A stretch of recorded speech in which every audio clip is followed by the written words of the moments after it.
एक बेचारा तरबूज बेच रहा है, एक ने अपनी दुकान लगा रखी है, एक दूसरा बंदा वो भी अपना तरबूज बेच रहा है, एक और बंदा यहाँ बैठा हुआ वो भी अपना तरबूज बेच रहा है। 4 दुकान है लेकिन लेने वाला केवल 2 ही लोग हैं। तो अब ये दुकानदार क्या करेंगे ना, सस्ते से सस्ते भाव में इसको बेचना चाहेंगे। मतलब इन दोनों के बीच में जो एक गैप क्रिएट होता हुआ आपको दिखता है ना, इसको अपन लोग कहते हैं फेयर वैल्यू गैप। क्योंकि मार्केट में अगर आपको चार्ट से बातें करनी है तो कैसे कर पाओगे। यहाँ पे जो ABCD होती है, जो आसनार होता है ना, कैंडलस्टिक होती है और एक कैंडलस्टिक की विक होती है, मात्राएं। आज हम लोग डिस्कस करने वाले हैं मार्केट में जो फेयर वैल्यू गैप होता है ये भैया कहते किसको है और मार्केट में इसका यूज क्या होता है। इस फेयर वैल्यू गैप को हम लोग कैसे यूज कर सकते हैं। आपने नाम तो कई बार सुना होगा कि फेयर वैल्यू गैप है, देखिए सबके पढ़ाने का तरीका अपना अलग अलग होता है। लेकिन आज मैं आपको वो चीजें बताने वाला हूँ जो वास्तव में मार्केट में काम करती हैं, ठीक है, जितना आप लोग यूज कर सकते हो। वैसे तो ये एक टेक्निकल चीज है, मैं आप लोगों को बहुत सारे यहाँ पे डायग्राम दिखाने वाला हूँ। जैसे आप लोग यहाँ पे एक डायग्राम देख रहे हो, इसी तरीके से यहाँ पे बहुत से ऐसे डायग्राम है। देखिए डायग्राम मैं आपको इसलिए दिखा रहा हूँ जिससे आपको एक बेटर तरीके समझ में आ सके। क्योंकि क्या होता है ना, ट्रेडिंग में आप लोगों को इमेज बनानी होती है। जैसे आपको कोई चार्ट हो गया, कोई आपका पैटर्न हो गया, उसकी इमेज जब तक आपके माइंड के अंदर सेट है तब तो आप लोग यहाँ प्रॉफिट कर सकते हो। और आपको ये भी पता चलेगा कि भाई मार्केट में कौन सा पैटर्न यहाँ पर ड्रॉ हो रहा है। उन सभी पैटर्न्स के बारे में हम लोग थोड़ा समझेंगे और ये भी देखेंगे कि ये जो फेयर वैल्यू गैप है ये वास्तव में कितने परसेंटेज तक मार्केट में काम करता है। और जो मैं आपको बता रहा हूँ क्या वास्तव में ऐसा होता है मार्केट में या फिर नहीं होता है। सब कुछ आपको रियल दिखाने वाला हूँ, लाइव टेस्टिंग करके दिखाऊंगा। तो चल फिर स्टार्ट करते हैं। आज के टॉपिक को अच्छा लगे, इन्फॉर्मेशन मिले तो आप लोग लाइक शेयर कर सकते हैं। क्योंकि हम लोग ज्यादा कुछ कॉम्प्लिकेट यहाँ पे नहीं करते, एकदम सिंपल देसी भाषा में समझते हैं। अब बात करते हैं जो फेयर वैल्यू गैप होता है इसका यूज क्या होता है। पहले आप इसका बेसिक तो समझ लो कि हम जिस चीज के बारे में बात कर रहे हैं इसका वास्तव में यूज क्या है। देखिए फेयर वैल्यू गैप के जरिए में आप ये पता लगा सकते हो, जैसे मार्केट एक अप ट्रेंड में कंटिन्यू है, अगर ये ऊपर से नीचे तक गिरता है तो फेयर वैल्यू गैप अगर आपको पता है तो आप क्या कर सकते हो, सर यहां से आप अगेन एंट्री कर सकते हो ऊपर के लिए। क्योंकि आप समझ जाओगे कि सर मार्केट यहां से ना अभी बैक होने वाला है। ये होता है फेयर वैल्यू गैप का यूज। अभी मैं एक एग्जांपल आपको और समझाता हूं। जैसे मानिए कि मार्केट ऐसे करते हुए नीचे नीचे गिर रहा है, डाउन ट्रेंड में भी कंटिन्यू है। अगर हमको पता है कि यहाँ पे कुछ कैंडलस्टिक पैटर्न का फॉर्मेशन हुआ था, यहाँ पे कुछ कैंडलस्टिक बनी हुई थी, जैसे एक कैंडल बना, इसके बाद में एक कैंडल और बना है, तो ये जो कैंडल्स के बीचों में गैप होता है उसको अपन लोग कहते हैं फेयर वैल्यू गैप। ये मेरा केवल समझाने का एक तरीका, हम लोग इसको फेयर वैल्यू गैप नहीं कहेंगे। लेकिन गैप होता है, किन कैंडल्स के बीच में गैप होता है उसको भी आगे समझेंगे। लेकिन समझो एक तरीके से जो मैं आपको कहना चाहता हूं, मैं ये कह रहा हूं कि जो कैंडलस्टिक के बीच में गैप होता है वो फेयर वैल्यू गैप होता है। और मार्केट जब यहां से अपोजिट साइड में बैक होगा, अगर आपको पता है कि यहाँ पे एक वैलिड फेयर वैल्यू गैप बना हुआ है तो आपको कुछ कैंडलस्टिक पैटर्न यहाँ पे देखने होते हैं और ये देखना होता है कि यहाँ पे मार्केट का रिएक्शन क्या है। हम हमेशा ये नहीं कह सकते कि मार्केट में हमने जो चीज पढ़ी हुई है, कहने का मतलब है अगर मैंने पढ़ा है फेयर वैल्यू गैप कि मार्केट यहाँ से नीचे गिरता है तो हमेशा वहां से नीचे नहीं गिरेगा, वहां से उसके वैलिड होने के चांस भी होते हैं, वहां से इसके अनवैलिड होने के भी चांस होते हैं। बस आपको ये देखना है कि सर यहाँ पे रिएक्शन क्या हो रहा है मार्केट का, किस तरीके से यहाँ पे परफॉर्म कर रहा है। यहाँ पे जो प्राइस बन रहा है, जो साइकोलॉजी के अकॉर्डिंग प्राइस बन रहा है, यहाँ पे वो प्रॉपर बुलिश की साइड में बन रहा है या फिर बेरिश साइड में बन रहा है। और अगर हम यहाँ से बेरिश ट्रेड कर भी रहे हैं नीचे के लिए तो फिर हमको ये भी देखना होता है कि जिस डायरेक्शन में मार्केट ये जाने वाला है फेयर वैल्यू गैप के अकॉर्डिंग, उसके हिसाब से क्या नीचे साइड में कोई टारगेट अवेलेबल है या फिर नहीं है। तो इन छोटे छोटे पॉइंट्स को आपको याद रखना होता है। सो उम्मीद है सर आप लोगों को एक ओवरव्यू समझ में आ चुका होगा कि हम लोग फेयर वैल्यू गैप का यूज कहां करते हैं और इस फेयर वैल्यू गैप में ट्रेड करते टाइम पे कौन कौन सी मिस्टेक होती है। उन सभी मिस्टेक को आगे चल के आपको बताने वाला हूं, प्रॉपर डायग्राम के थ्रू आपको समझाऊंगा, ठीक है। बायर सेलर की यहाँ पे क्या एक्टिविटी होती है, एक जो ऑपरेटर होता है उसकी थिंकिंग क्या होती है तो एक टेक्निकल चीज, लेकिन एक ये स्मार्ट मनी कॉन्सेप्ट भी है। अगर टेक्निकल के साथ में आप साइकोलॉजी इंक्लूड करोगे तो यहाँ पे आप ज्यादा प्रॉफिटेबल रहने वाले हो और समझने में आपको आसानी होगी और ट्रेड करने में भी आपको आसानी मिलने वाली है। इस डायग्राम को आप लोग थोड़ा ध्यान से समझिएगा। जब मार्केट के अंदर एक बायर एक्टिव रहता है उस टाइम पे क्या होता है, खरीदने वाले ज्यादा है, सेलर कम है।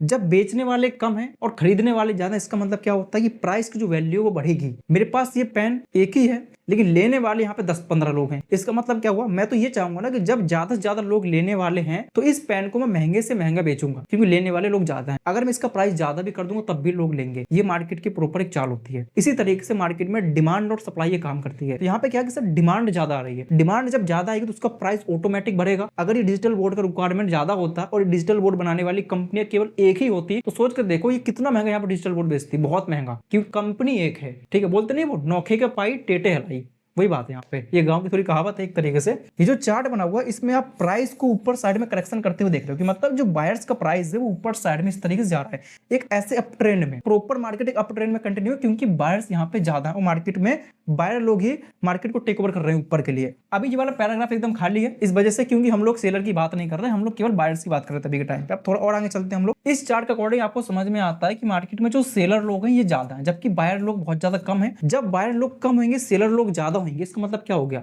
कि बेचने वाले ज्यादा हैं। जैसे अगर आप मार्केट में जाते हैं, वहां पे 2-3 लोग हैं जो अपने अपने ठेले लगा के बैठे हुए, अपने अपने दुकान लगा के बैठे हुए हैं। एक बेचारा तरबूज बेच रहा है, एक ने अपनी दुकान लगा रखी है, एक दूसरा बंदा वो भी अपना तरबूज बेच रहा है, एक और बंदा यहाँ बैठा हुआ वो भी अपना तरबूज बेच रहा है। तो इस तरीके से यहाँ पे 3-4 दुकानें हैं, बेचने वाले ज्यादा हैं और खरीदने वाले कम है। यहाँ पे 4 दुकान है लेकिन लेने वाला केवल 2 ही लोग हैं। तो अब ये दुकानदार क्या करेंगे ना, सस्ते से सस्ते भाव में इसको बेचना चाहेंगे, मतलब कम से कम प्राइस करेंगे, क्योंकि इनको अपना माल बेचना भी है। जब माल बेचना है, लेने वाले लोग कम होंगे तो अपने प्राइस ऑटोमेटिक कम कर देंगे। भाई मेरा जो प्राइस है वो जल्दी जल्दी सेल हो जाए, क्योंकि लेने वाले लोग कम है। अगर इसी जगह पे 4 दुकान होती और लेने वाले कम से कम यहाँ पे 1000 लोग होते, इसका मतलब क्या हुआ, 4 दुकान में कितने तरबूज होंगे यहाँ पे, वो और महंगा बेचेगा। सो वही बात है, जब सेल करने वाले ज्यादा होंगे तो भाई मार्केट का प्राइस ऑटोमेटिक यहाँ से कम होगा। ये आपको बता रहा हूँ मैं, डिमांड सप्लाई का कॉन्सेप्ट। अब आप लोग कहोगे सर ये फेयर वैल्यू गैप में डिमांड सप्लाई का क्या काम होगा? डिमांड सप्लाई की वजह से ही मार्केट में फेयर वैल्यू ये काम करता है। सो उम्मीद है आप लोगों को बेसिक पॉइंट थोड़ा समझ में आया होगा। अब हम लोग थोड़ा और इंक्रीज करते हैं आगे। सब कुछ समझ में आ रहा अच्छी तरीके से, कोई दिक्कत परेशानी?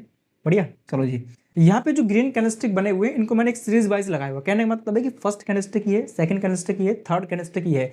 मैंने प्रॉपर यहाँ पे एक नाम मेंशन किया हुआ, क्योंकि अब हम इन दोनों के बीच में एक फेयर वैल्यू गैप निकालने वाले हैं। ये जो पहले वाला कैंडलस्टिक आपको दिख रहा है, इस पहले वाले कैंडल का एक हाई देखना है आपको। मतलब कोई भी कैंडल होता है उसका लो पॉइंट होता है, उस कैंडल का हाई भी होता है। 2 पॉइंट होते हैं, हाई हो गया, लो हो गया। हालांकि इसका ओपनिंग भी होता है, क्लोजिंग होता है, लेकिन ओपनिंग पे क्लोजिंग पे फोकस नहीं करना, हमको केवल फोकस करना हाई पे, हमको फोकस करना कैंडल के लो पर। पहला वाला जो कैंडल है, पहले वाले कैंडल का अपन लोग हाई को ऐसे मार्किंग करेंगे इस तरीके से। दूसरा वाला कैंडल है, इसको अपन लोग छोड़ देंगे, इस पे बिल्कुल भी ध्यान नहीं देना अपने को, क्योंकि हम लोग एक गैप निकाल रहे हैं। जो तीसरा कैंडलस्टिक आपको दिख रहा है, इसका जो हाई पॉइंट है और इसका लो पॉइंट है, हम लोग इन पर फोकस करने वाले हैं। तीसरे वाले कैंडल का हम लोग क्या करेंगे सर, लो पॉइंट मार्किंग करेंगे इस तरीके से। हमने कैंडल का हाई मार्किंग नहीं किया, हमने केवल लो मार्किंग किया।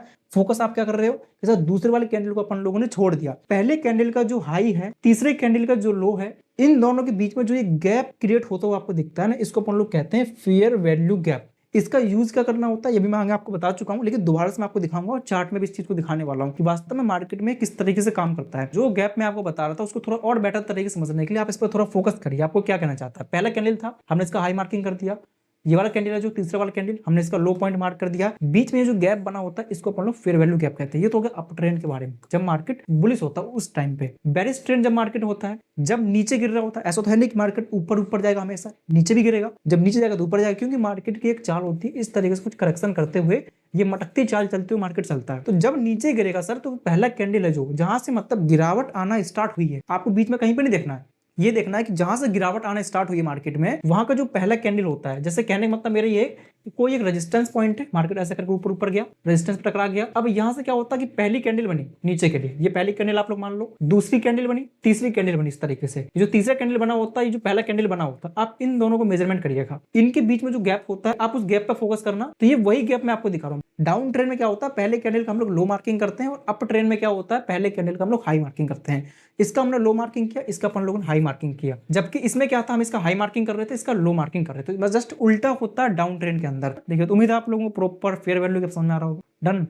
चलिए भाई, सबका डन है तो आपको भी डन होना चाहिए। इस डायग्राम के थ्रू आपको समझ में आने वाला है कि मार्केट में जो फेयर वैल्यू गैप होता है, ये वैलिड कब होता है और इनवैलिड कब होता है। तो पहले हम लोगों ने क्या समझा था, एक वैलिड ये होता है फेयर वैल्यू गैप, इस तरीके से कुछ जो बने हुए होते हैं।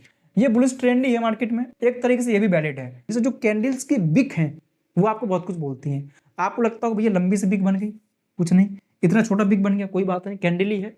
लेकिन सब कुछ अपने को कैंडलस्टिक ही कहती है, ये बात आपको पता होनी चाहिए। क्योंकि मार्केट में अगर आपको चार्ट से बातें करनी है तो कैसे कर पाओगे। यहाँ पे जो ABCD होती है, जो आसनार होता है ना, कैंडलस्टिक ही होती है, और एक कैंडलस्टिक की बिक होती है मात्राएं। जैसे आपने पढ़ा होगा ना, आ से अनार का आ डंडा हो गया, ई होगी, बड़े ई होगी, ये होती है कैंडलस्टिक की ये वाली चीजें। पहले कैंडल का हाई पॉइंट यही वाला है, बस फर्क क्या है कि यहाँ पर सर थोड़ा सा बिक निकाल दिया मार्केट ने। बिक निकालो तो क्या होगा, है तो हाई पॉइंट। बिक हमको बताता है कि मार्केट यहां तक गया था। यहाँ पे क्या था सर, इसका बिक नहीं था, इसमें क्या है सर, इसमें बिक है। बिक कहने मतलब ये छोटी सी पूंछ है। जो तीसरा वाला कैंडल है, इसमें भी थोड़ी सी पूंछ निकली हुई है, ये वाला, तो इसका ये लो पॉइंट हो गया। जब ये लो पॉइंट इसका हो तो हम इसका लो मार्किंग कर देते हैं, इसका हम लोग हाई मार्किंग कर देते हैं। इन दोनों के बीच में आप जो एक गैप देख रहे हो उसको अपन लोग कहते हैं फेयर वैल्यू गैप। ये तो वैलिड है, लेकिन सर यहाँ पे इनवैलिड क्यों है। गैप मार्किंग करने का कॉन्सेप्ट क्या है कि पहले कैंडल का आप लोगों को हाई मार्किंग करना है, हमने हाई मार्किंग कर दिया। तीसरी कैंडल का आप लोगों को लो मार्किंग करना है, जहां पे इसका सर हाई है वहीं पे इसका लो पॉइंट है, मतलब हाई लो दोनों एक साथ मिल चुके हैं। तो सर बीच में कोई गैप बचा नहीं। जब गैप ही नहीं बचा तो हम लोग इसको फेयर वैल्यू गैप कैसे कह सकते हैं, क्योंकि फेयर वैल्यू गैप के जो वर्ड है उसमें क्या गैप नाम का शब्द आ रहा है। जब यहाँ पे कोई गैप ही नहीं है तो हम इसको कोई गैप नहीं मानने वाले हैं। कहने का मतलब मेरा ये, अगर यहाँ पे हल्का सा भी, अगर 4-5 पॉइंट का भी अगर गैप यहाँ पे होता तब भी हम लोग इसको वैलिड गैप मान सकते थे, लेकिन अभी के टाइम पे क्या है, बहुत कम गैप है। लेकिन ध्यान में रखिएगा, हम 4-5 पॉइंट्स का गैप को एक वैलिड गैप मान तो सकते हैं, लेकिन इतना स्ट्रॉन्ग वो नहीं रहने वाला है। आपको इतना फोकस करना है कि ये जो गैप है, मतलब एक कैंडल के हिसाब से एक हेल्दी गैप होना चाहिए। अगर निफ्टी 50 में अगर आप वॉच करो तो निफ्टी 50 के अंदर जो कैंडल्स बनी होती हैं, समथिंग 10-15 पॉइंट के आसपास वो कैंडल बनती हैं। तो 10 पॉइंट के आसपास या फिर 8-9 पॉइंट के आसपास अगर गैप है, वो वैलिड गैप माना जाएगा। ज़्यादा छोटा गैप नहीं होना चाहिए। ऐसा नहीं कि आपने पहला कैंडल देख लिया, तीसरा कैंडल देख लिया, बीच में केवल 2 ही पॉइंट का गैप है, आप लोग उसको बोल दो भैया वैलिड गैप है, क्योंकि वो सर बीच भंवर में खड़ा हुआ अभी के टाइम पे, इस वजह से। तो क्लियर हो गया इतना कॉन्सेप्ट। ये इनवैलिड कब होता है, जब बीच में कोई गैप ही नहीं बचेगा 2 कैंडल्स के बीच में, तो काहे के लिए गैप होगा। जब भी मैं किसी टॉपिक को पढ़ाता हूँ उस टाइम पे मैं ये सोचता हूँ भाई आप लोगों के दिमाग के अंदर कोई कंफ्यूजन रहे ना, और कंफ्यूजन रही तो फिर मेरे पढ़ाने का फायदा कुछ है ना। तो वही फेयर वैल्यू जो गैप है, यहाँ पे कुछ कंडीशन मैंने अलग लिखी हुई है कि यहाँ पे एक कैंडल बनी हुई है जो कि एक रेड कैंडल स्टिक है, इसके साइड में एक कैंडल और बनी हुई है, छोटी सी कैंडल, जिसको अपन लोग कहते हैं इनसाइड वार कैंडलस्टिक पैटर्न। आपने शायद इसका नाम सुना होगा, मैंने यहाँ पे मेंशन भी कर रखा है, इनसाइड वार कैंडलस्टिक, इनसाइड कैंडल जिसको अपन लोग कह देते हैं। बड़ा कैंडल ये हो गया, this is a master candle, मतलब बहुत बड़ा कैंडल है और सबसे बड़ा कैंडल यही है। स्टार्टिंग की बात कर रहा हूं मैं कि जब मार्केट में बॉटम से प्राइस इंक्रीज होना स्टार्ट होता है, तो वहां पे हम लोग देखते हैं पहले कैंडल को, और पहला जो कैंडल होता है वही कैंडल बड़ा होना चाहिए, उसमें सबसे बड़ा जो कैंडल होगा उसके अपन लोग हाई पे मार्किंग करने वाले हैं। इसके बीच में बहुत सारी कैंडल अगर बन रही है तो कोई काम की नहीं है वो कैंडल स्टिक,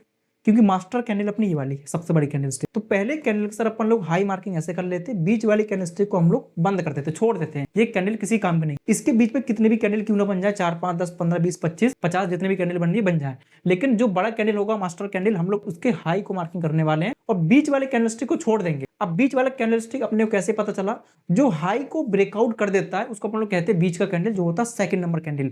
मतलब मास्टर कैंडल का जो हाई ब्रेक करता है और ऊपर निकल जाता है उसको अपन लोग सेकंड कैंडल कहते हैं, और जो तीसरा कैंडल बनेगा उसका अपन लोग लो मार्किंग कर लेते हैं। पहले कैंडल का हाई हो गया, इसका हाई हो गया, इसका लो हो गया, तो बीच में हम लोगों ने इस तरीके से मार्किंग किया। ये एक वैलिड फेयर वैल्यू गैप है जो कि बुलिश ट्रेंड में मार्केट जब कंटिन्यू होता है। एक कैंडल के अंदर बहुत सारी कैंडल अगर बन जाती है तो वहां पे आपको कंफ्यूज बिल्कुल नहीं होना है। उम्मीद है क्लियर हो चुका होगा। अब थोड़ा हम लोग और आगे चलते हैं। सब लोग इस डायग्राम में प्रॉपर तरीके से फोकस करना, क्योंकि यहाँ पे ज्यादा से ज्यादा आपकी कंफ्यूजन दूर होने वाली है। इस वाले डायग्राम को हम लोगों ने थोड़ा टाइम पहले समझा हुआ था, अभी आप लोग इन दोनों नमूने पर फोकस करिए। ये आपसे क्या कहना चाहते हैं, देखिए इनसाइड वार कैंडलस्टिक पैटर्न, मैंने क्या बोला था, जो पहला कैंडल होता है उसका अपन लोग लो मार्किंग करने वाले यहाँ पे, जब मार्केट नीचे गिर रहा हो तब, जब ऊपर जाता है उस टाइम पे पहले कैंडल का अपन लोग हाई मार्किंग करते हैं। इन चीजों को आप लोग नोट कर लेना तो आपको याद रहेगा। जब ये नीचे गिर रहा हमने इसका लो मार्किंग कर दिया, इसके बीच में कुछ भी कैंडल बन सकती है। ये मैं अप ट्रेंड की बात कर रहा था, यहाँ पे जब मार्केट डाउन ट्रेंड होता है उसकी बात कर रहा हूँ मैं। देखिए बहुत लोग सर ये भी कहें ये एक बेरिश हरामी कैंडलस्टिक पैटर्न है, ये एक बुलिश हरामी कैंडलस्टिक पैटर्न है। तो नाम में सर कुछ नहीं रखा, काम देखो, मैं अपना नाम चेंज कर लूंगा, सच्चे रख लूँ, बबुआ रख लूँ, कुछ भी रख लूँ, उससे फर्क क्या पड़ता है। आप तो मेरे देखो ना मेरा नॉलेज क्या है, नाम में कुछ नहीं रखा। तो आप इनका फॉर्मेशन देखिए, कैंडल का फॉर्मेशन क्या हो रहा है, इसकी चाल क्या हो रही है। बहुत से लोग होते हैं टेक्निकल शब्दों के पीछे भागते रहते हैं, सर ये वो वाला शब्द, शब्द का नाम नहीं याद। अरे शब्द थोड़ा ना आपको पैसा दे रहा है वो, आप इन डायग्राम को याद रखो, इन लॉजिक को याद रखिए। ये पहला पॉइंट हो गया, इसका हमने लो मार्किंग कर दिया। तीसरे वाले कैंडल का अपन लोगों ने यहाँ पे हाई मार्किंग कर दिया। इसको आप लोग थोड़ा फोकस करेगा। ये जब मार्केट एक बेरिश ट्रेंड में कंटिन्यू होता है उस टाइम की बात है। जो चीज मैं आपको पहले बता रहा था वही यहाँ पे क्रिएट होती हुई दिख रही है मार्केट में। पहला जो मास्टर कैंडल बना हुआ है, इसके बीच में जो एक कैंडलस्टिक बनी हुई है, तो बहुत सी आप लोग जो कैंडल देख रहे हो, मतलब हैमर पैटर्न, फलाना ढिकाना पैटर्न, बहुत सारे ऐसे पैटर्न बने हुए हैं जो लंगड़े लूले कैंडलस्टिक पैटर्न है, इनको अपन लोग ये कहते हैं। मतलब जिनकी आधी टांग है, आधी बॉडी है, आधे आधे हैं, उनको हम लोग लंगड़े लूले कैंडलस्टिक पैटर्न बोलते हैं। तो यहाँ पे देखो कितना भी टाइम मार्केट स्पेंड कर सकता है। बीच में एक बड़ा सा कैंडल भी बना हुआ है, बड़ा सा एक रेड कैंडल भी बना हुआ है। लेकिन मैंने क्या बोला था, जो पहला मास्टर कैंडलस्टिक होता है जब तक उसके नीचे नहीं जाएगा तब तक कुछ पता ही नहीं बीच में क्या कर रहा है। जब ब्रेकडाउन हुआ तो यहाँ पे सर एक सेकंड कैंडलस्टिक पैटर्न बना हुआ है, लेकिन ये दूसरा कैंडलस्टिक है। अब आप लोग सर यहाँ पे इतनी सारी कैंडलस्टिक, आपने इसको दूसरा कैंडलस्टिक क्यों बोला, क्योंकि सर ये जो कैंडलस्टिक है ये सारे मास्टर कैंडल के अंदर आ रहे हैं, लेकिन ये वाला जो कैंडल है ये मास्टर कैंडल के अंदर नहीं है। इसने ब्रेकडाउन किया, अब ये तीसरा कैंडलस्टिक पैटर्न यहाँ पे बना हुआ है। तो हम लोग क्या करते हैं, फेयर वैल्यू गैप को निकालने के लिए फर्स्ट कैंडल और थर्ड कैंडल का हाई लो मार्किंग करते हैं। अब वो डिपेंड करता है कि मार्केट डाउन ट्रेंड में या फिर अप ट्रेंड में। डाउन ट्रेंड में तो हम लोग पहले कैंडल का लो पॉइंट मार्किंग करेंगे और तीसरे कैंडल का हम लोग हाई पॉइंट मार्किंग करने वाले हैं। ठीक है, तो यहाँ पे बीच में जो ये गैप निकला हुआ, this is a fair value gap and valid fair value gap. इसका अकॉर्डिंग आप लोग ट्रेड कर सकते हो। फेयर वैल्यू गैप को ये छोटा कॉन्सेप्ट नहीं है। अभी आगे बहुत सारे ऐसे टॉपिक हैं, अगर मैं उनको एक्सप्लेन करने चला गया तो समथिंग यहाँ पे आधा 1 घंटे का टाइम लग जाएगा।